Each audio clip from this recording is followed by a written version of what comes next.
Alright guys, day 4 ng biyahe natin. Ang goal natin for today is maabot ang Pagadian City before dumilim. Pagadian or Buog, it's either dun sa dalawa before magdilim. So ngayong araw ay kailangan na nating magpa-change oil. Nakaka more than 1,200 kilometers na tayo. So siguro mamaya Coronadal City, kung may open na motorcycle shop, magpapa-change oil tayo doon. Medyo marami-rami na ring mga tao.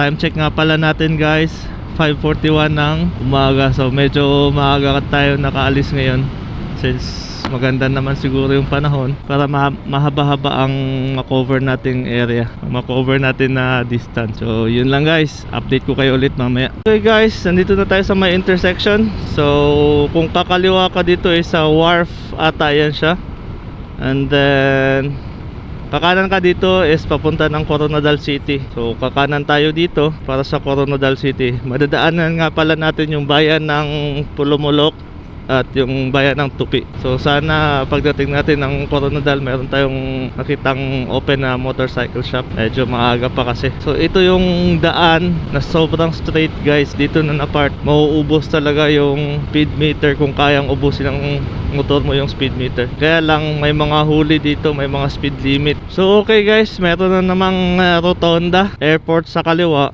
And ito ata yung ito yung diversion road ng Gensan papuntang Davao City. So sa kaliwa yung airport, sa kanan yung pa Davao City. And then yung dito sa straight is papuntang Coronadal City. Tingnan nyo naman guys, parang 8 lanes ata to. 1, 2, 3, 4, 5, 6, 7, 8. If I'm not mistaken, 8 lanes ang daan na to. Sobrang lapad. Magsasawa kang pumiga dito. Parang may checkpoint sila. Sige sir, salamat. Picture lang daw. Pero normal po talaga dito yan sa Mindanao guys. Yung every boundary merong merong checkpoint, animal quarantine. Lalo na po dito na side sa may Central Mindanao, sikat po talaga dito yung mga quarantine, animal quarantine. So every border po talaga yan ng either probinsya or bayan-bayan. So back tayo guys. Hopefully makover natin ang distance ng Gensan to Buog. Papasok na tayo ng bayan ng Pulumulok. So dito meron silang speed limit na 50 kilometers. Nire-regulate talaga nila yung speed dito kasi as you can see, sobrang lapad at saka sobrang straight talaga mga daan nila. Kailangan nilang ma-regulate yun kasi maraming nadidisgrasya dito because of overspeeding. So dito lang naman yan sa may sa may pinaka bayan na talaga ng Pulumulok. So paglabas naman natin dito sa town proper nila is balik naman sa normal yung speed limit.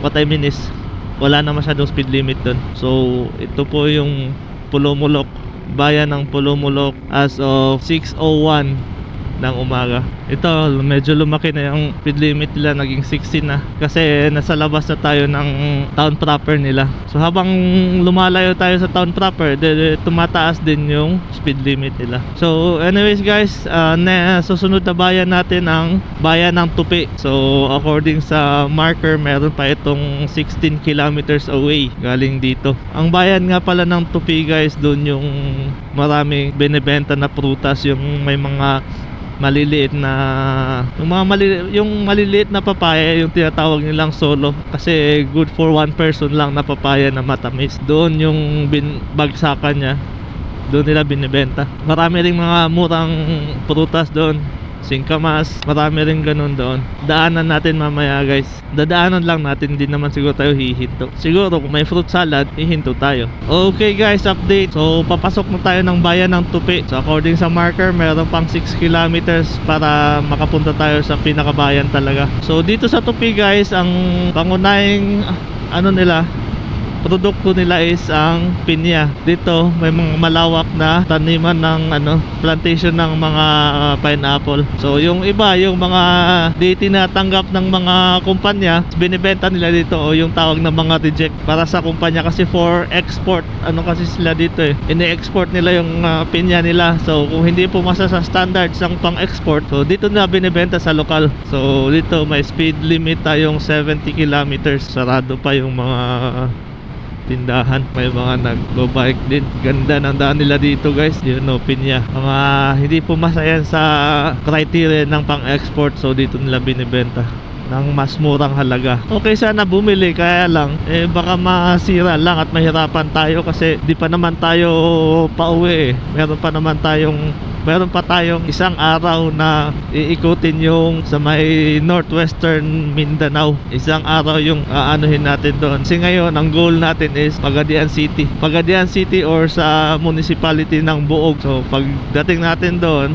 magpapahinga na tayo, then tutuloy natin bukas yung pag-iikot, and siguro kayanin ng oras, bukas na yung last day ng Mindanao loop natin kasi malapit na tayo, mga nasa more or less 1,000 kilometers na lang tayo. Speed limit 70, avocado, pineapple at kung ano-ano pa. Basta ang pangunahing hanap buhay ng mga pangunahing binibenta pala nila is mga prutas dito. Pineapple, yung papaya na solo, may mga singkamas pa ata. Ayun nga guys, sarado pa yung mga nagbebenta ng mga prutas. Wala tayong nadaanan. As you can see, 6 lanes pa rin tayo dito since kanina. So enjoy lang natin yung kalsada.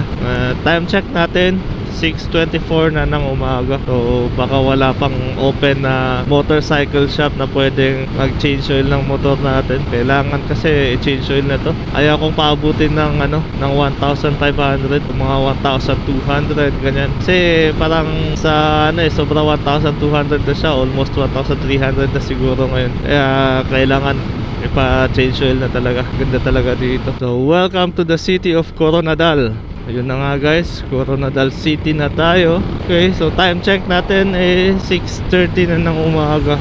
Meron pang ilang kilometers ata papuntang city proper ng Coronadal. Ganda ng lugar. Actually hindi na bago sa akin tong lugar kasi kung makwento ko lang, taga dito kasi yung nanay ko. So palagi na ako dito. So alam ko yung daanan. Except lang yung from here papunta sa Pagadian. So may mga part kasi na hindi ko kabisado kasi hindi ako doon dumadaan sa may Central Mindanao, ako dumadaan sa may bukid nun. So ito is dadaan pa ata tayo ng Sultan Kudarat, Maguindanao. Parang yun yung mga dadaanan nating mga probinsya. So hindi ako laging dumadaan doon. Dito sikat yung buko halo nila, yung buko halo-halo, mga prutas sila. Wow, prutas, gulay. So isa sa mga attraction nila dito is yung masarap nila ang buko halo-halo. Kaya lang masyado pang maaga, hindi natin pwedeng i-try, or pwede naman, kaya lang baka sumakit yung tiyan natin.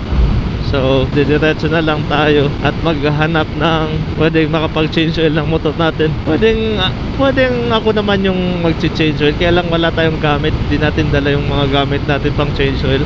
Okay guys, bayan ng Coronadal, nasa city proper na tayo. Gahanap lang tayo ng motorcycle shop na pwedeng mag-change oil ng motor natin. 3, 4, 5, 6 lanes pa rin. Nasa may city proper ka na pero 6 lanes pa rin. I love city of Coronadal. So wala pang open na motorcycle shop sa Coronadal. So siguro didiretso na lang tayo sa kabilang bayan. Anyways, madali lang naman tong pag-change oil eh. So importante, nakabili na ako ng oil. Papagawa ko na lang sa motorcycle shop. Bumisita lang tayo sa mga departed loved ones natin. Since nasa area naman tayo, dumaan na tayo doon. So ang next municipality guys, ang susunod na bayan ay ang bayan ng Banga. Dito tayo dadaan papuntang Esperanza. Bayan ng Banga guys, diretso tayo. Bayan ng Banga. Siya nga pala guys, dito sa Banga mayroong sikat na ice cream dito eh. Sayang lang hindi natin matitikman. Hindi ko na mahanap saan yun eh, yung yung itim na ice cream. So di ko lang alam saan yun dito bibili, nakalimutan ko na eh. Marami ring kainan dito at saka resorts. Kung didiretso tayo, pwedeng puntahan yung Lake Cebu, kaya lang sa susunod na siguro natin puntahan yung Lake Cebu dahil medyo tayo sa oras, medyo kulang yung oras natin. So next exploration natin, next adventure na naman natin yung mga attraction dito sa may South Cotabato.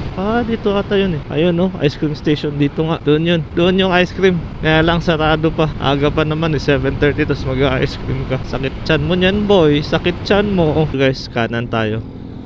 Municipality of Norala. Ang tinaguriang Rice Bowl of the South. Municipality of Norala, Rice Bowl of the South. For harvest na itong nandito guys, oh. Tataba. Magtatanim na naman sila nito. Oh, ganda diba? Kaya gusto kong dito bumaan. Green-eyed and bright at 18, a face from mainstream, a walking daydream. They scream, sweet life of peaches and cream. No doubt I'm wishing it was me. Thigh highs and vintage mom jeans, a nighttime routine. I know I've seen this scene. Sweet life like on the big screen. No doubt I'm wishing it was me. I wanna put you on a pedestal, eat you like a cannibal. Maybe it's chemical, but I wanna keep you like a fucking collectible. How are you? How are you? And the way she moves is incredible, a glamorous spectacle. No one's terrible, 'cause I used to watch the world burn. Lately I'm watching her. Thank you again, Municipality of Ampatuan. Okay guys, bayan ng Dato Hofer. Maraming checkpoint talaga dito guys. Huwag kayong magtaka kasi bago lang naging peaceful tong area na to eh. So may mga pangilan-ilan pa rin tayong mga naririnig sa balita ng mga skirmishes nila. Pero feeling ko doon na yun banda sa may western part talaga ng Mindanao, sa west coast na yun eh. So dito may pangilan-ilan lang siguro. Pero safe naman dito guys. Wag lang bumiyahin ng gabi. Yun lang sa Mindanao, kahit sa whole Mindanao, hindi talaga advisable bumiyahin ng gabi. Siguro sa northern part ng Mindanao, okay lang. Pero as a whole, hindi talaga advisable yung pagbubiyahe ng gabi. So Rotonda, didiretso tayo. Sharif Agwak Market. Ito yung Sharif Agwak Fruit Stand Association. So ano to, bayanan ng Sharif Agwak? Hindi ko sure guys. So kanina Dato Hofer eh. Tapos ngayon baka dating ang Sharif Agwak is ang dating Dato Hofer. So, hindi natin alam. So anyways guys, back pa rin tayo. Municipality, okay. So ito talaga ang municipality ng Sharif Agwak. Sharif Agwak. So ito is kapitolyo ng high fence talaga sila. Ano kayang probinsya to? Medyo malayo-layo pa yung dadaanan, yung pupuntahan natin. Welcome to Dato Onsay Municipality. Okay. So Maguindanao del Sur, okay. Yung dating Maguindanao lang, hinati nila sa dalawa. So yung Sharif Agwak na bilong nasa Maguindanao del Sur. So okay guys. So nasa may Dato Onsay na tayo. Back tayo habang maganda yung panahon. You are now leaving Dato Onsay Municipality. So kailangan nating overtaken to guys. Medyo delikado tong sasakyan na to. Malaglagan tayo ng limestone. Ingat tayo guys. May mga lubak-lubak na naman. City Midsayap Dato Piang. Dito tayo. Are. Dito tayo sa Pink Mosque muna guys. This is the Pink Mosque. Oh, Ahlan Wassalan.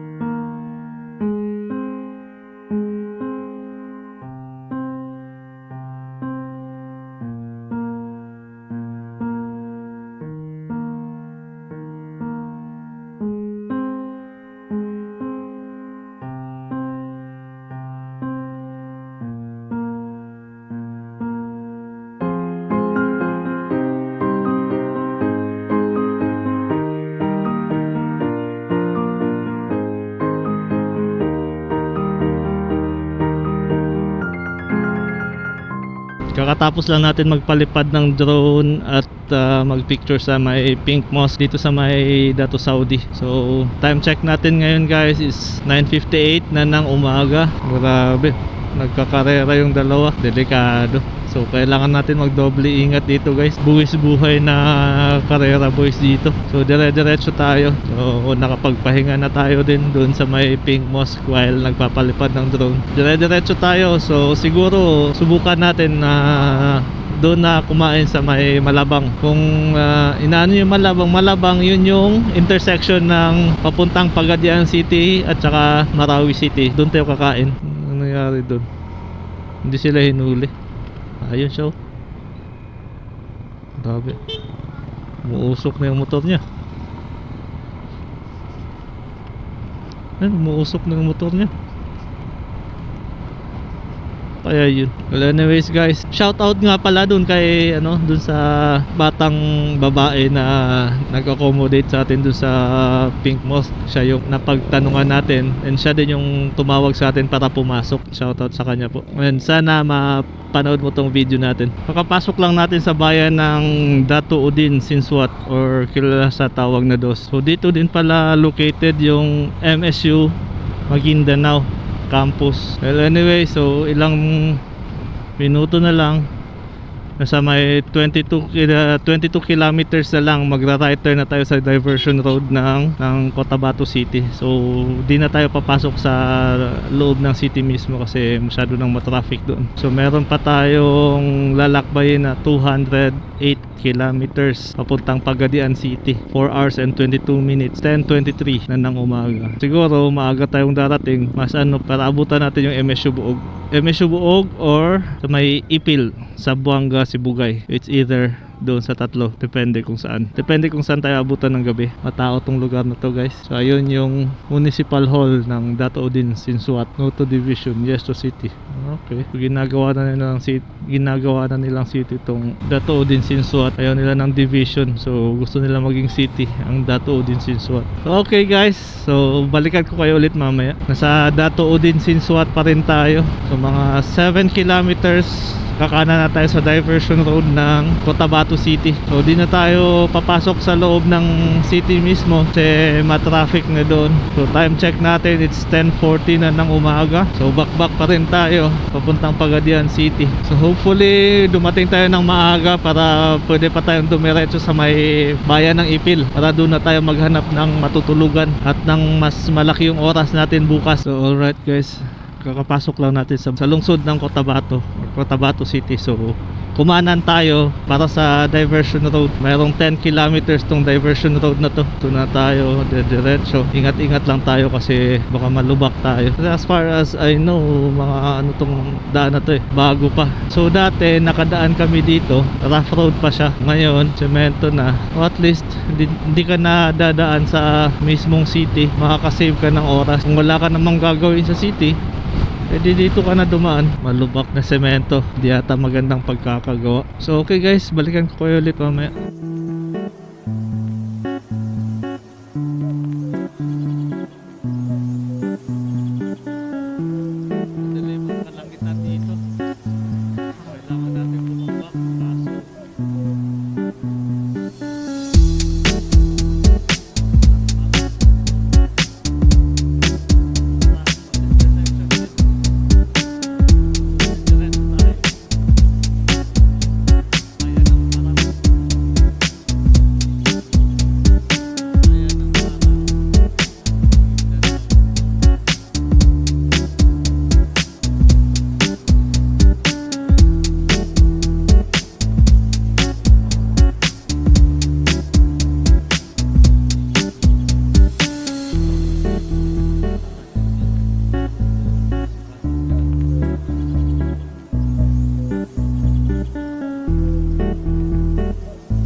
bayan ng Labangan. May checkpoint sila dito. So kung kakanan ka dyan is Aurora, didiretso tayo Pagadian. So sinearch na natin yung Ipil, Zamboanga, Sibugay, pero meron pang 2 hours and 58 minutes daw. So siguro doon lang tayo hihinto sa may Buog na lang. Kasi baka gabihin tayo dyan sa Ipil. Beyond this point dito sa Pagadian, completely new sa akin. Ni isang beses hindi pa ako nakapunta dyan. Kakanan tayo dito.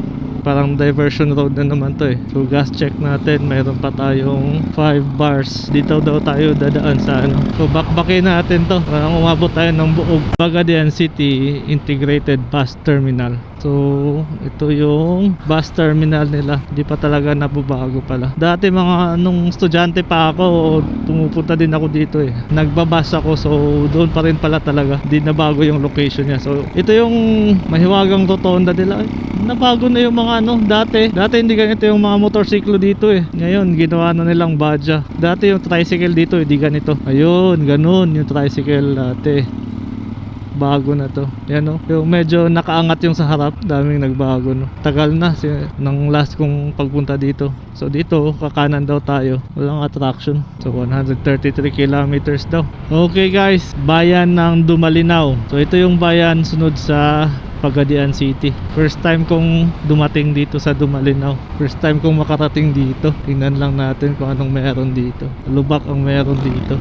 Napakahabang straight na lugar. Uneven road. Yun yung meron dito. Road conditions lang naman yan. Pero di natin alam anong nandun sa city. Anyways, back pa rin tayo. Medyo malayo-layo pa yung pupuntahan natin. Grabe, nawala ng preno guys. Bago pa naman yung mga gulong niya. Ito pa oh, wala na, ninakaw na yung mga laman. Mga laman at mga pyesa niya ninakaw na. Tagal na siguro yun doon. Ganda dito guys.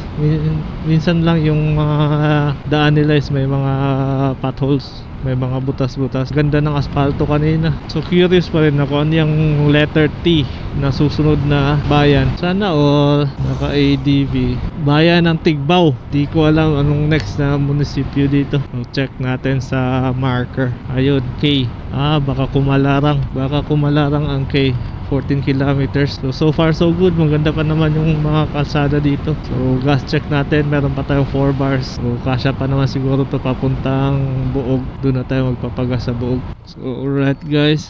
So kakanan tayo dito. Lakewood na. So one of these days pupuntahan ko rin yung Lakewood. Itong sa kanan natin is bangin na yan. Parang tinapyasan nila yung bundok para lang magkaroon ng 4 lanes dito. So update tayo guys. According sa marker, 16 kilometers from here yung Buog. Doon lang siguro tayo hihinto.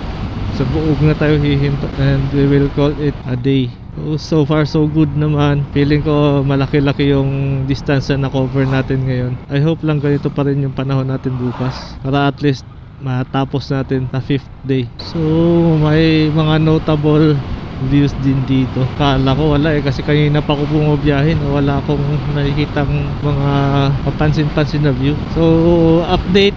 Kanina nabasa ko nasa Kumalarang pa tayo. Meron pang mga 7 kilometers papunta doon sa Buog. According sa marker natin, malapit na tayo. Saktong-sakto rin darating tayo doon mga 5. Maghahanap na lang tayo ng matutuluyan natin. Zamboanga Sibugay Congressional District. So yung bridge na yun, boundary ng Zamboanga del Sur at Zamboanga Sibugay. Kita naman natin pagpasok sa Zamboanga Sibugay, tumambad sa atin tong ganitong klaseng kalsada. So hindi ko alam saan tayo dito.